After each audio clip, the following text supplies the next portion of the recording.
Welcome to Business Beyond the Game. I'm your host, Eric Jackson, and we're bringing it to you from PMC's new ground floor studios here in New York City. And I'm pleased to be joined by a special guest, someone who hails from down under, an entrepreneur, philanthropist, brand ambassador, who's pretty good at snowboarding too. Two-time Olympic medalist, Scotty James is in the building. Scotty, what's going on, man? I love being here. That's my head's not going to fit out of this studio when I leave. Thank you for a great introduction. How's the city treating you, man? The Big Apple. It's been good. I love it here. It's always, the energy is always unmatched in my opinion, and the weather's been nice, so all good things here in New York. What have you been doing? Meetings? What have you been doing? Family stuff? What's on the itinerary? What's been? Well, best thing so far is catching up with you. So this has been exciting. Top of the list. I love it. Been doing a couple of things around Tribeca. Did some speaking engagements with one of my partners, and then honestly just catching up with some friends. Yeah, Scotty, obviously you got into snowboarding so young and turning pro at 14, and over the next decade and a half, right, you've collected a lot of accolades, right, from being one of the youngest to compete in the Olympics to, picking up 6 gold medals in the X Games. What just keeps you going at this point? What keeps that fire lit? It's a good question. No, I think a big driving force for me has always been, I think I've always really enjoyed this, I want to say, an underdog approach where Australians in winter sport, we're very few and far between. It's a very outside the box industry to get involved in.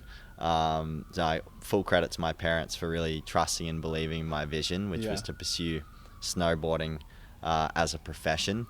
But I think year after year I've always been really inspired through innovation of my personal discipline, which is in the halfpipe, and bringing new different kind of technical tricks into my runs and trying to really push progression in the way that I like it. Sometimes it's easy in a judge sport to follow the leader, and judges obviously play a huge role in our sport. When you're doing well with a certain run or certain tricks, you tend to obviously want to try and gravitate to those.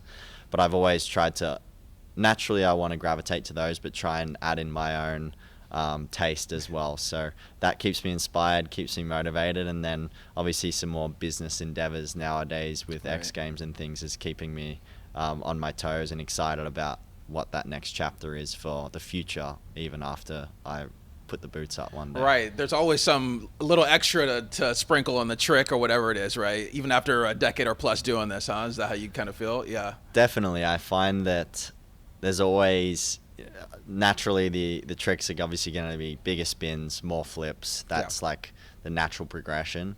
But I think in halfpipe in particular, riding switch, which would be like riding an essay with your left hand if you're used to riding it with your right. Yeah. So, I try and write with my left hand as much as possible because it's very unnatural. And then you have different grabs, different spins, alley-oops, all these kind of different variations that you can intertwine into a run. And to me, that's really exciting, and that's innovation to me in my world. We got Milan, Italy. 2026, the host of the 2026 Winter Olympics. How confident are you that you can go and secure the gold in the men's halfpipe competition? Yeah, I'm excited. We're looking forward to it. Italy is going to be an incredible host country. We've had, before this, I went to Vancouver 2010, 2014 in Russia. What was after that? Korea 2018, 2022 was Beijing. So next one is going to be Italy, and I love Italy as a country. Yeah. So I'm really looking forward to it. It'll be a little easier access for my friends and family to come and watch. So I'm looking forward to it. Do you think you'll walk away with the prize? The elephant in the room is definitely to walk away with a gold medal. And, I think it's, for me, every time I go up and I compete, I feel that if I wasn't up there with the intention to win, then I'm probably not. I shouldn't be there anymore. So yeah, definitely that's my intention, is to do my best to come away with the gold. But it's definitely a big driving motivator for me at the moment, and we'll see how it plays out. Yeah, and you mentioned your business endeavors. Obviously, you've been making some waves from the entrepreneurship standpoint. How much of building your portfolio off the slopes is just a part of the preparation for the day that comes when you're ready to hang up the red gloves? Yeah, honestly, I'll just continue to wear the red gloves for the rest of my life in every endeavor. It gives me a lot of pride. I just picture you in the board meetings with the gloves on. That's all I just. We know we mean business. Yeah. No, I think it's honestly been really great for me with all my endeavors outside of snowboarding. Yeah. You know, investing in the X Games and. Became an author recently, which was really interesting. I never thought I would do that, especially my parents. I don't think they ever thought I would do that with Mookie versus Big Scary. And then, doing my gloves and, I kind of so many different things keeping me active away from snowboarding, I think has actually been a really healthy distraction for me. Yeah. Keeps me very active, keeps me thinking about other ways that I can expand my portfolio from an investment side, but also how to continue to engage with my fans in a different way. And doing all these different initiatives has been really fun, and I'm enjoying it. So it's actually keeping me very inspired to continue to snowboard, because if I thought that I would snowboard and all these accolades would only bring me the accolades, I probably would have stopped at this point. But because it's given me so much more than that, new friends, new endeavors in business, it's been really exciting. So I'm very curious about what's possible that my snowboarding can continue to bring me. Yeah, and you mentioned X Games, being an investor. Obviously I know, but you're really passionate about uplifting the next generation of snowboarders, right? And one of the ways being not just a strategic investor, but a strategic advisor for X Games. What's it like just to be on the other side of the table now? You went from competitor and now you're influencing, the long-term growth of that property, X Games. Yeah, it's been a really interesting, fun, engaging learning experience. Very insightful, and honestly, I've learned so far how much.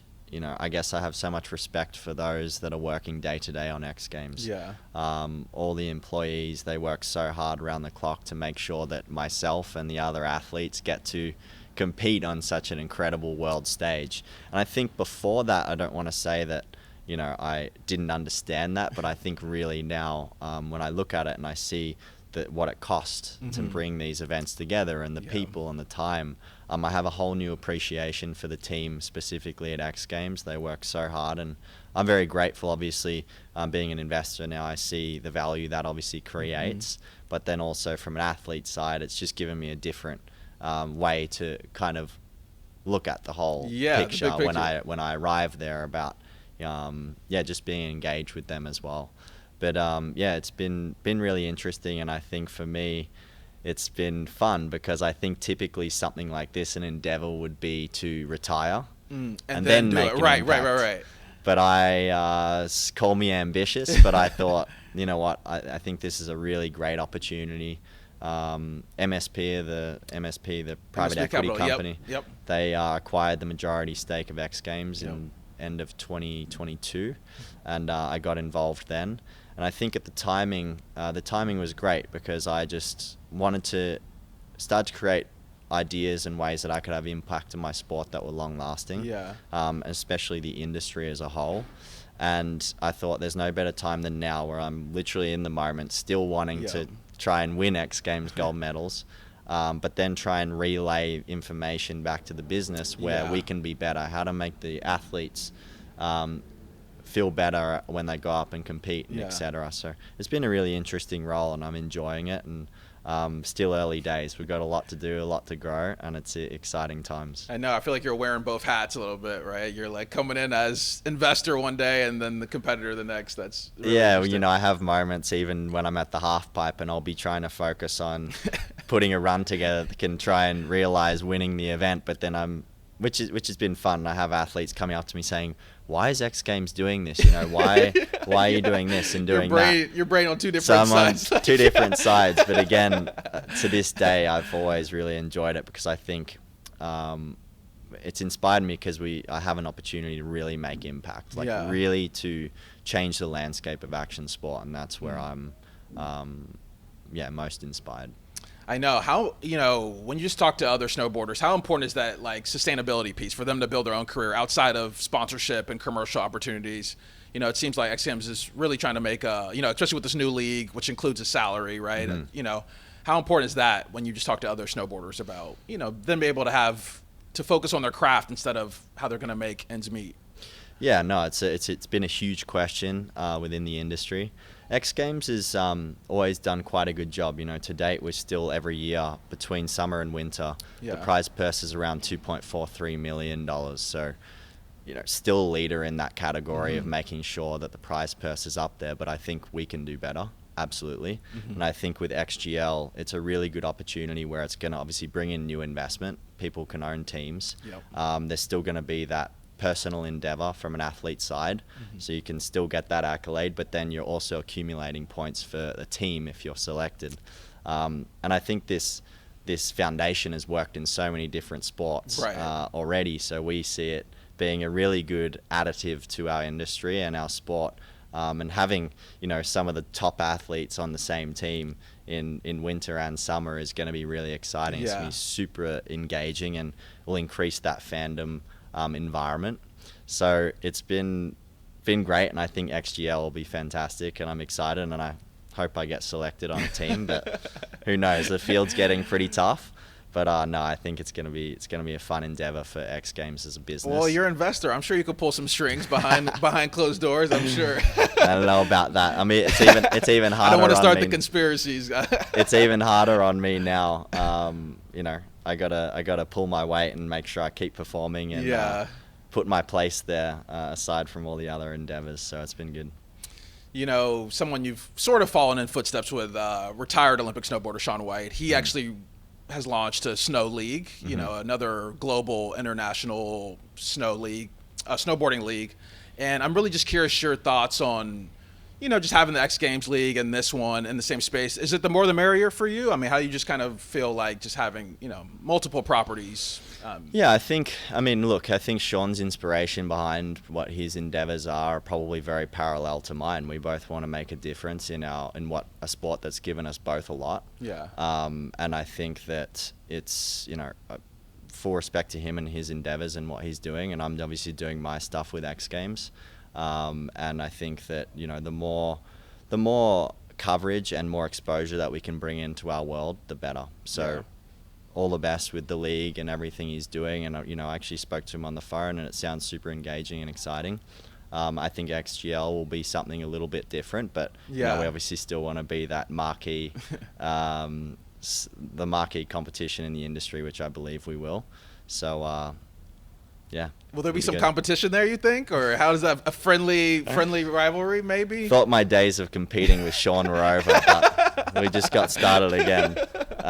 No, we'll see. I think it's all friendly. And I think, again, his motivation is the same as mine, and we've got to do what we can with what we've got, and we're going to bring a lot more exposure into the sport, which is going to be exciting. And bringing private equity into it is going to be huge, and more investment, more time is going to be fantastic for the industry as a whole. You took the words out of my mouth, the private equity, because I was just about to say, Snow League's being backed by Aries Management, these other institutional money, and obviously you mentioned MSP Capital backing X Games. What do you just think about this private equity being flown? Obviously the sports valuations here in the States for these teams are, astronomical, so I think many are realizing that maybe it's not worth the squeeze, to spend, and maybe pivoting more to action sports. Just curious your thoughts on private equity money flowing into snowboarding, and maybe taking the sport to new heights in that way. Yeah, I think MSP as well as other private equity business, I think they do just see a real opportunity, obviously, for investment and realizing that investment, especially with sports, niche sports such as action sports. You're seeing leagues pop up in all these different areas. I saw table tennis recently. But I do think that they obviously see the upside in investing in the ecosystem, which is action sport. But I do believe specifically on MSP, they want to be a part of that journey. They want to create the impact and change the landscape of a tour. Which I think is incredible. So I wouldn't say it's just transactional for them. They're very invested in the industry and the sport and it growing. And I think, even my role and them kind of bringing me in to understand how they can make it better, I think really shows that they care about it. And I think it's going to be fantastic to have them involved and obviously push it and make the right decisions for the business. And, we've talked a lot about snowboarding and properties, but really want to turn it to yourself and your own personal ventures right now. You're doing a lot of side missions right now, as they say. You said children's book coming out in August. You have your own apparel company now. Where does all the other ones rank in the priority list for you, while you're still finishing out your snowboarding career? Yeah, I don't want to be a jack of all trades, master of none. So I've been very particular about what's attainable in terms of, where my time is actually spent. Yeah. With my SJ mitts, for example, that's something I use every single day. So naturally, it's a very easy product to promote. Yeah. It's something I sell on my website. Right. And that's really it. It's something that I love, I enjoy. I hope people get the same feeling from when they put the red gloves on as I do. Yeah. And then the other endeavors such as Mookie. Mookie is my alter ego. It was actually a nickname that my dad gave me when I was as long as I can remember. And Mookie was always this character, even in my professional career today, that's always kind of challenged me to overcome fear and take on endeavors in a real positive stride.